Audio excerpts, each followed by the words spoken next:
Este ha sido un fenómeno que durante todos los tiempos ha obsesionado al ser humano, quizás inspirado por el enemigo que desde un principio pretendió ocupar el lugar que le corresponde a Dios, al Todopoderoso.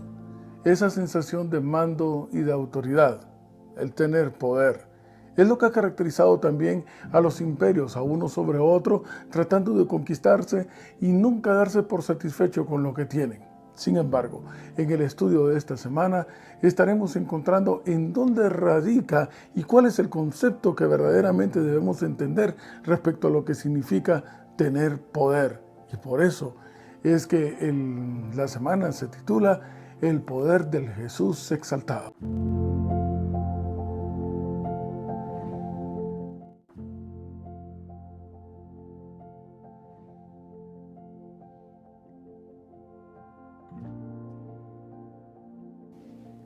Y me encuentro en el Nuevo Testamento buscando un texto que es sumamente conocido. Si usted me acompaña, por favor, estoy dirigiéndome hacia Filipenses. Algunos de nosotros incluso lo podríamos decir de memoria. Estoy buscando entonces Filipenses en el capítulo 4 y el verso 13. Y la palabra de Dios dice, todo lo puedo en Cristo que me fortalece. Etimológicamente, el vocablo poder implica lo que habíamos dicho en un principio, autoridad, capacidad de hacer las cosas, la posibilidad de poder desarrollar algo, el tener mando. Todas las terminaciones latinas, griegas, se dirigen hacia esa acepción. Ahora bien, desde el punto de vista bíblico, todo lo que gira alrededor de poder ha sido tergiversado como el hacer cosas fenomenales, incluso incomprensibles. Pero esa no es la realidad y es lo que hoy, de una vez por todas, vamos a desenmascarar, porque también ha sido uno de los máximos engaños que le ha dado un extraordinario resultado al enemigo. Y para eso necesitamos entonces saber el antecedente de las celebraciones de unas fiestas que eran muy conmemoradas en el pueblo judío. La base se encuentra en Hechos en el capítulo 1 y el verso 3. Así que acompáñenme por favor. Ahí radica la promesa de Jesús hecha a los discípulos poco antes de la ascensión. Dice el verso 3 del capítulo 1 de Hechos, a quienes también, después de haber padecido, se presentó vivo con muchas pruebas indubitables, apareciéndoseles durante 40 días y hablándoles acerca del reino de Dios. ¿Cuántos días? 40 días. Y el verso 8 especifica lo siguiente, recibiréis, ¿qué cosa? Poder. Cuando haya venido, ¿pero cuándo? Cuando haya venido sobre vosotros el Espíritu Santo. Y entonces, como consecuencia, me seréis testigos en Jerusalén, en toda Judea, en Samaria y hasta en lo último de la tierra. Parece que el Espíritu Santo, el derramamiento del Espíritu Santo, trae consigo esa capacidad de poder ser entonces testigos de Jesús. Porque eso es lo que dice el verso 8. Pero para que entendamos los tiempos en los cuales se llevaban a cabo estas fiestas, es necesario que vayamos entonces al libro de Levítico en el capítulo 23. Y la palabra de Dios dice en Levítico capítulo 23, hablando acerca de la fiesta que era conocida como la fiesta de las semanas, de las mieses o del nuevo grano. Verso 16, capítulo 23. Hasta el día siguiente del séptimo día de reposo, contaréis 50 días. Momento, aquí entonces tenemos una observación. Hablamos acerca de que en el tiempo de Hechos capítulo 2, cuando estaban reunidos todos los apóstoles en el aposento alto, y que es una historia bastante conocida, que se identifica como el derramamiento del poder del Espíritu Santo, pero previamente recuerdan de que una vez resucita el Señor, primera manifestación de verdadera autoridad y poder, una vez resucita el Señor, pasan 40 días y luego se da la ascensión. Y hay un desfase aparentemente de 10 días. Y este se puede resolver a la luz de Salmos capítulo 24. Para que nos den los 50 días. La palabra de Dios dice en Salmos, estoy entonces buscando en el Antiguo Testamento, Salmos capítulo 24, después de ese muy conocido Salmo, el Salmo 23. Dice la palabra de Dios en el verso 7. ¡Qué extraordinario episodio! Nuestra mente queda muy pequeña, es finita para poder tratar de comprender cómo es el recibimiento de Jesús allá en el cielo cuando Él está ascendiendo después de que le ha prometido a los discípulos que estén juntos y unánimes esperando el derramamiento del Espíritu Santo. Dice la palabra de Dios en el capítulo 24 de Salmos, verso 7. Alzad, oh puertas, vuestras cabezas, alzaos vosotras, puertas eternas, entrará el Rey de Gloria. ¿Quién es este Rey de Gloria? Vamos, parece que los ángeles preguntan, pero no es porque no lo sepan, es que les encanta escuchar la respuesta. Jehová, el fuerte y valiente, Jehová, el poderoso en batalla. Y se vuelve a repetir, verso 9. Alzad, oh puertas, vuestras cabezas, alzad vosotros, puertas eternas, entrará el Rey de la Gloria. Una vez más, ¿quién es este Rey de Gloria? Jehová de los ejércitos. Él es el Rey de la Gloria. He buscado para ustedes un texto de la pluma inspirada, la autora favorita de la Iglesia Adventista del Séptimo Día, Elena G. White, en donde en una de sus obras maestras de la literatura, Primeros Escritos, ella escribe lo siguiente: y estando en la primera visión que tuvo, juntos entramos en la nube, atención, y durante 7 días fuimos ascendiendo al mar de vidrio, donde Jesús sacó coronas y nos las ciñó con su propia mano. No es que realmente la distancia pueda ser tan larga como para que lleve 7 días llegar de aquí de la tierra allá al cielo. En el caso de Jesús, esta celebración, hay alguna especulación teológica al respecto, que podría suponer que los 10 días faltantes para que se cumplieran los 50 y empezara la celebración del Pentecostés o el nuevo grano a la luz de Levítico capítulo 23, solo que en el libro de Hechos se llevó 10 días de ascensión. Ahora bien, ¿qué es lo que sucedió realmente en el aposento alto? Vayamos entonces, bueno, todo el mundo piensa lo primero, sí, fue derramado el poder del Espíritu Santo, pero no, realmente lo más importante no fue eso. De hecho, el discurso de Pedro no gira alrededor de la importancia del acontecimiento del derramamiento del Espíritu Santo, sino cuál fue la comunicación que recibieron y que ésta se manifestó, por ende, como un derramamiento. ¿Qué es lo que dijo la palabra de Dios? ¿Cuál era la promesa de Jesús? Recibiréis poder, pero ¿cuándo? Cuando viniera el Espíritu Santo sobre vosotros, y con una única razón, ser testigos de Él, decir cuán grandes cosas Él ha hecho. El discurso de Pedro, pongámosle atención, se encuentra registrado en Hechos en el capítulo 2. Ya en más de algún momento lo hemos estudiado, este texto tan impresionante, un discurso increíble, considerando que está siendo impartido nada menos que por un pescador, neófito totalmente, sin ninguna instrucción académica. Pero dice la palabra de Dios, y estoy a partir del verso 33. Bueno, el verso 31 da una pequeña explicación acerca de que David incluso vio antes y por eso habló acerca de la resurrección de Cristo. Algo nunca visto. En verdad que se requería un poder impresionante, una capacidad que está más allá de la naturaleza humana, el que alguien regrese de los muertos. Y el verso 33 es el resumen de este discurso y la parte esencial de lo que sucedió ese día en el aposento alto. Así que, exaltado por la diestra de Dios, alzados o puertas eternas, y habiendo recibido del Padre la promesa del Espíritu Santo, esa que también les prometió a los discípulos, ha derramado esto que vosotros veis y oís. Verso 36. Sepan pues ciertísimamente todos que a este Jesús, a quien ustedes crucificaron, hoy Dios le ha hecho Señor y Cristo. Y este es el mensaje importante. Absolutamente de nada servía.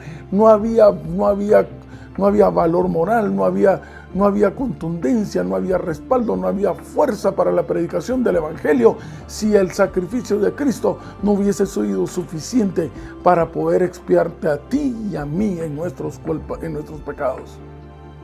Pero no, fue suficiente. Bendito y alabado sea el nombre de Dios.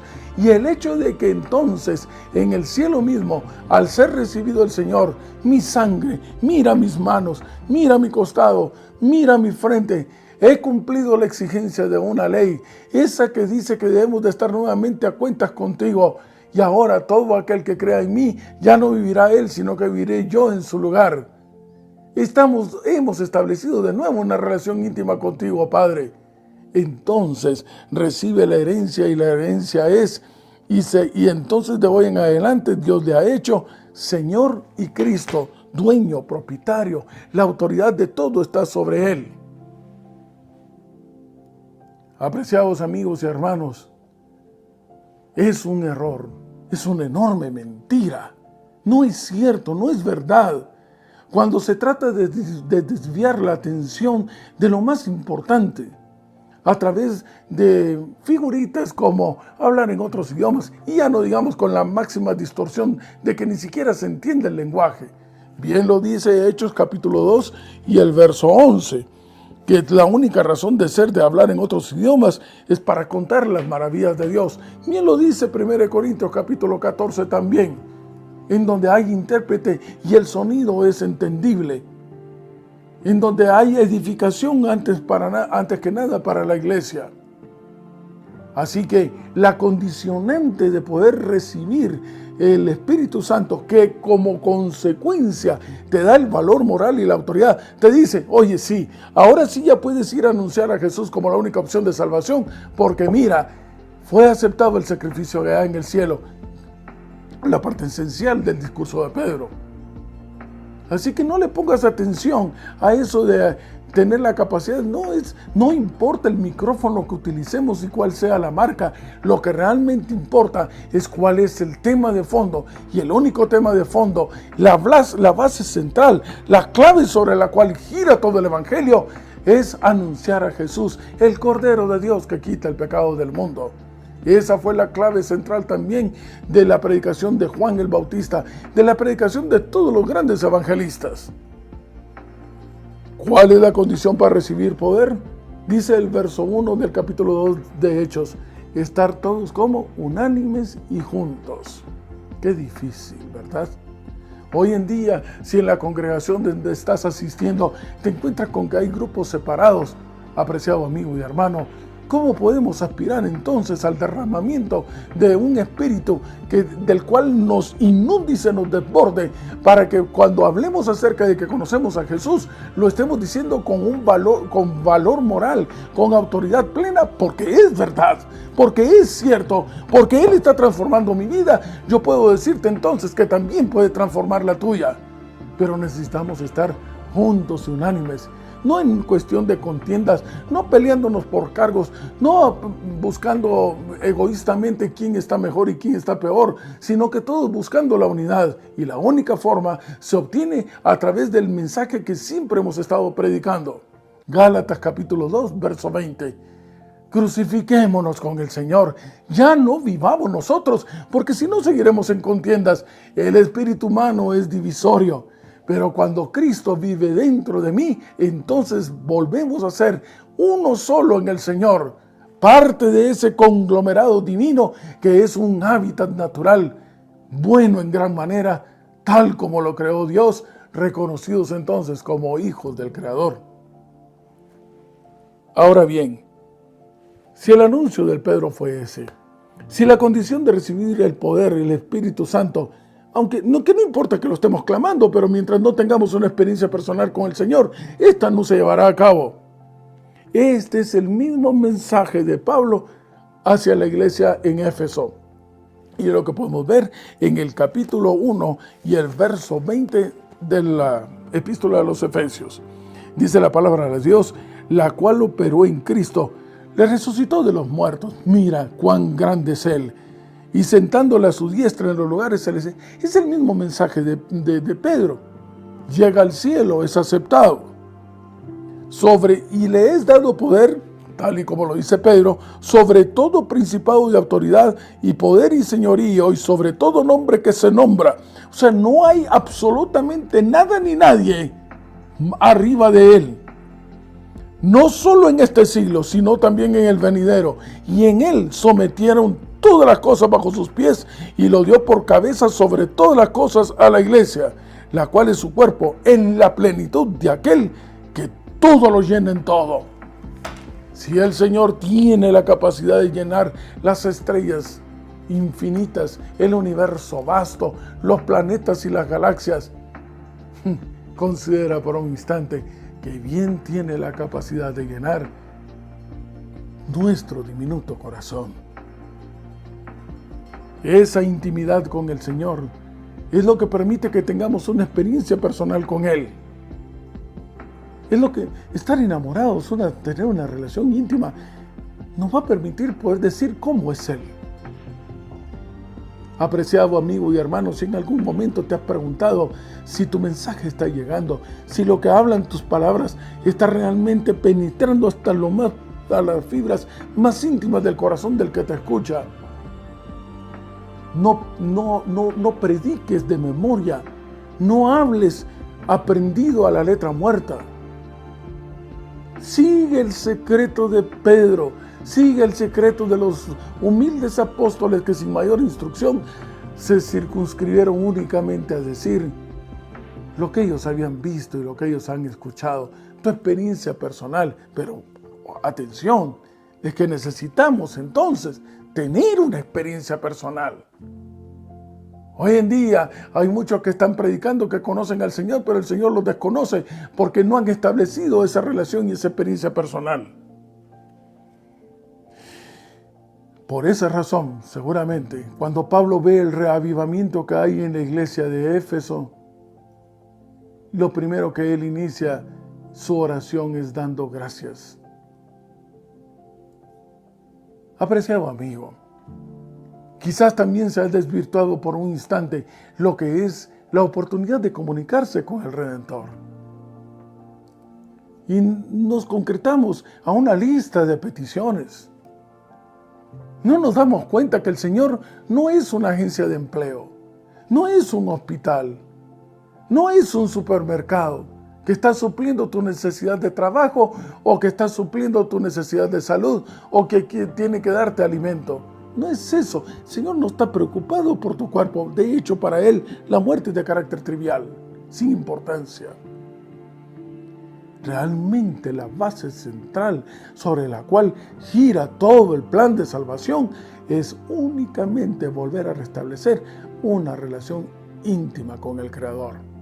Lo demás vendrá por añadidura. Y cuando estamos conscientes de de cuánto hemos recibido, de cuán grande ha sido Él, cuando haz memoria, el simple hecho de haber despertado esta mañana, cada segundo de tu vida, cada sensación de llenar los pulmones de oxígeno, la oportunidad de contemplar la belleza de la naturaleza y el firmamento infinito, los hijos, los nietos, cuántas carcajadas. Es cierto, el dolor ha inundado también este mundo, pero es que este no es nuestro hogar. Pero cuando nos sabemos creados, cuando nos damos cuenta que hemos recibido el privilegio de existir, ¿cómo agradecerlo? Pero todavía más allá, ¿cómo todavía agradecer la profundidad de un amor insondable que fue y nos sacó desde el agujero mismo más tenebroso y limpiándonos y abrazándonos, nos besó en la mejilla y muriendo en nuestro lugar, nos restituyó su imagen y semejanza? No sabemos cómo agradecer tanto. Pero la pregunta que surge en este momento es, ¿crees tú que un cristiano es todopoderoso? Apreciados amigos y hermanos, la respuesta es sin duda alguna, sí. Somos todopoderosos en el nombre del Señor Jesús. ¿Qué cosa imposible hay para aquellos que ya no viven ellos, sino que vive el Todopoderoso dentro de ellos? Dile a la montaña que se haga a un lado y se hará. Dile al mar que se abra y se abrirá. díselo, no en tu nombre porque tú no eres nada, un trapo de inmundicia. Pero cuando hablas en nombre de aquel que todo le es posible, entonces el firmamento entero, hemos dicho, conspira alrededor de contemplarte a ti y a mí como lo más preciado de la creación. Si somos la niña de sus ojos, si nos ama tanto que nos lleva grabado en las palmas de las manos, ¿cómo podemos perdernos del cielo? Y esa es la razón por la cual vamos de vuelta a casa. Hacia allá vamos.